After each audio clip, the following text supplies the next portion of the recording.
A blessing stolen. How Jacob took what wasn't meant for him. Jacob wasn't the firstborn. He wasn't the hunter. He wasn't the favorite of his father, Isaac. That title belonged to Esau. By tradition, Esau was meant to receive the blessing, the inheritance, the authority, the future.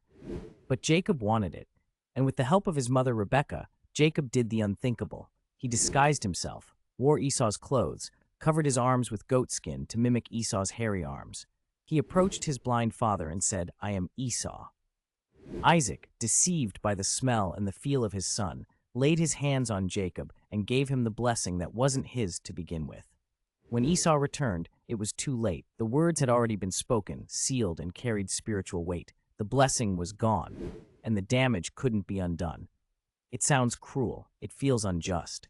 But here's what most people miss. Jacob didn't need to steal the blessing.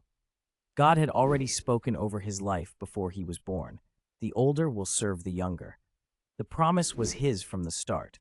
But instead of waiting, Jacob rushed it. He forced it. He leaned on trickery rather than trust. And that choice led to years of heartbreak, fear, and running.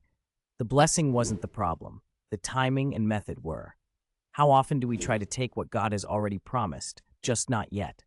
When you force it, you might get the right thing, the wrong way.